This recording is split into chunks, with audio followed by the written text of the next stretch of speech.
Most people quit when it gets hard. Most people run from the echo of their own potential. Most people build their lives around avoiding the very challenges that could forge them into legends. They settle for the quiet desperation of a life half-lived, a song half-sung. But warriors don't quit. Warriors charge forward. You've been standing on the sidelines, analyzing the game, waiting for the perfect play. Stop waiting. The whistle has blown. Your time is now.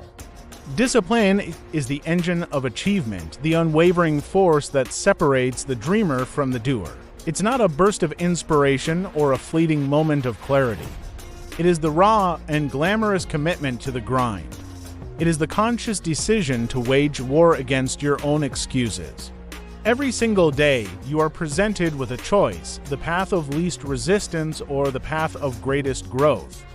Discipline is choosing the latter again and again until it becomes your nature.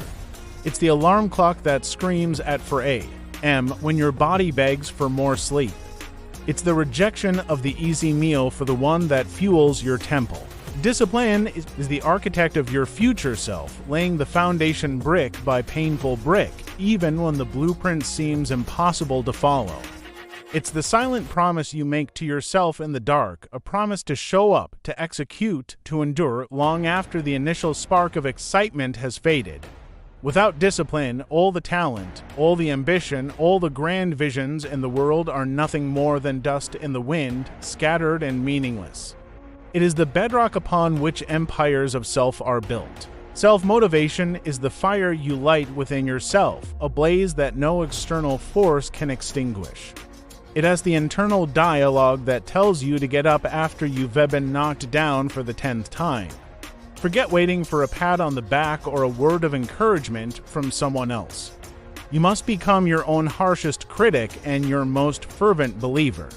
Self-motivation is about anchoring your actions to a purpose so profound, so deeply ingrained in your soul, that it pulls you forward through any storm. It's the vision of the person you are destined to become, a vision so vivid it eclipses the temporary pain of the present moment. It's about manufacturing your own drive day in and day out. You don't find motivation, you create it. You cultivate it by celebrating the small wins, by reminding yourself of how far you've come, and by keeping your eyes locked on the summit you intend to conquer. This internal furnace is what separates the amateur from the professional. While others wait for the perfect conditions, you create your own climate of success through sheer, unrelenting willpower. The journey of self-improvement is a relentless, lifelong pursuit of becoming a better version of yourself than you were yesterday.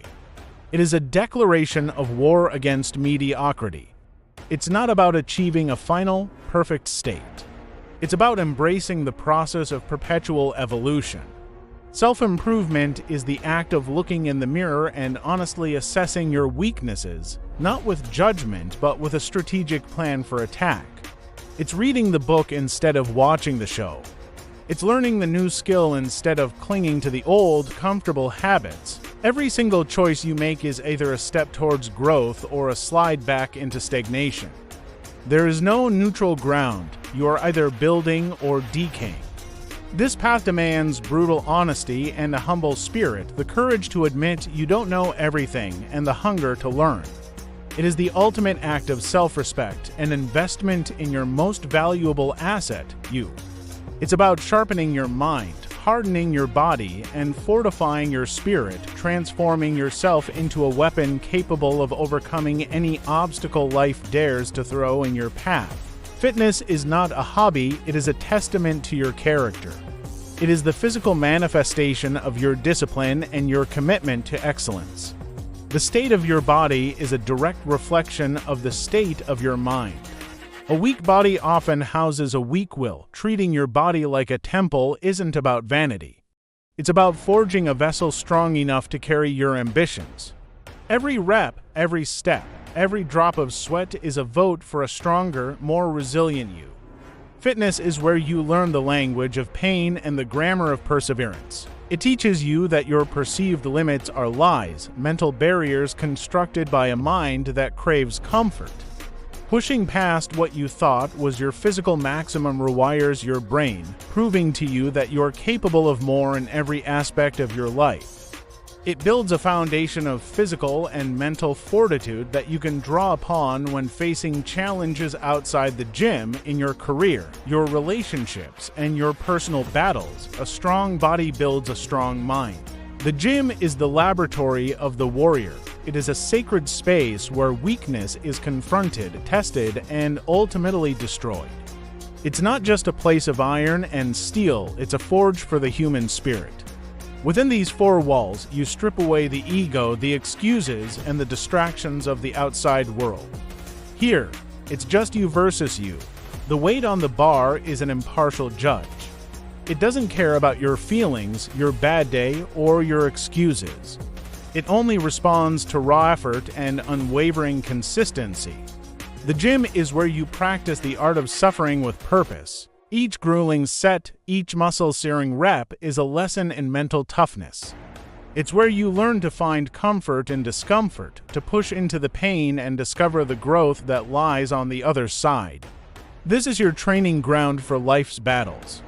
The resilience you build under the bar is the same resilience you will use to lift the weight of the world off your shoulders. Motivation is a fleeting, unreliable emotion. It's a spark, not a sustainable fire. It's the feeling you get after watching an inspiring video or hearing a powerful speech. But what happens when the video ends? What happens when the applause fades?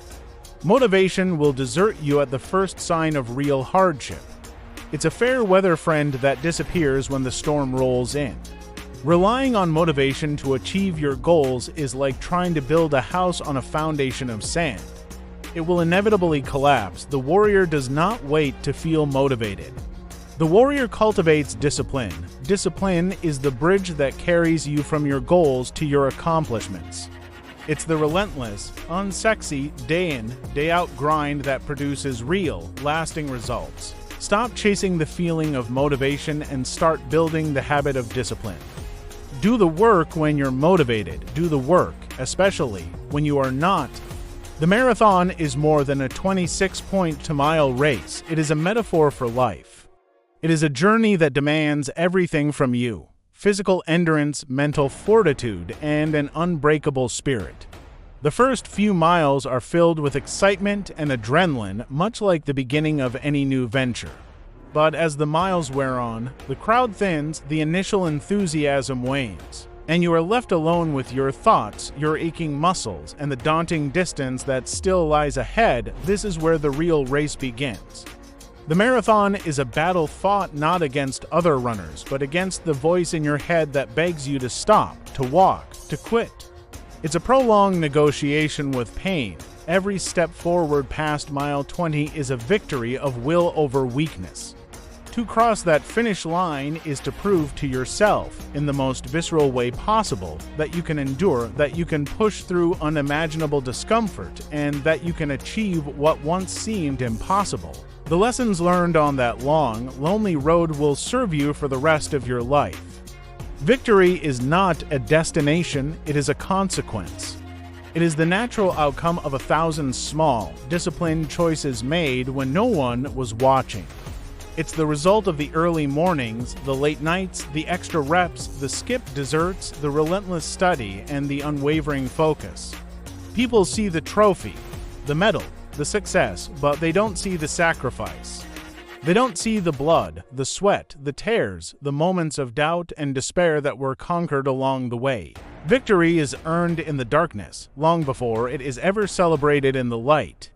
It is the culmination of your commitment to the process. It's not about the single moment of triumph, but about the character you forged during the arduous journey to get there.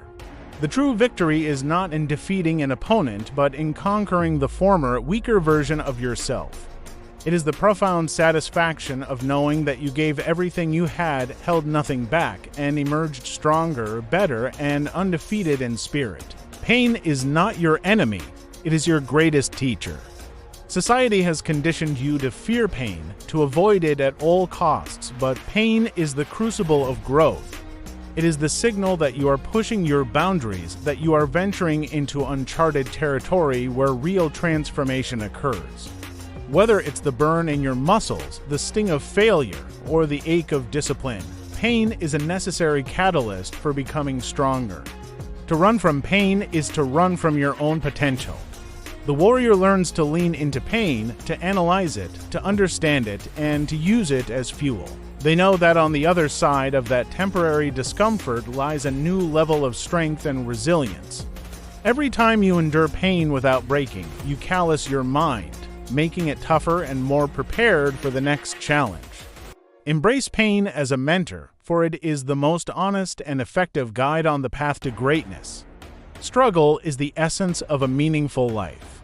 A life without struggle is a life without growth, without story, without victory. It is the resistance that builds strength, the friction that polishes the soul. Look at the mightiest trees. They grow the strongest in the face of relentless winds. Look at the sharpest swords.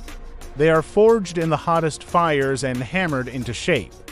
Your struggles are your winds, your fires, your hammers. They are not obstacles in your path, they are the path itself. Every challenge you overcome, every setback you endure, carves a deeper level of character and wisdom into your being. You were not built for a life of ease. You were built to strive, to fight, to overcome. The quiet satisfaction of a life of comfort is a pale imitation of the roaring triumph of a life of meaningful struggle. Jocko Willink calls it ownership. You take ownership of the struggle, of the mission, of the outcome. You do it, and you do it, and you do it until there is no other option but victory.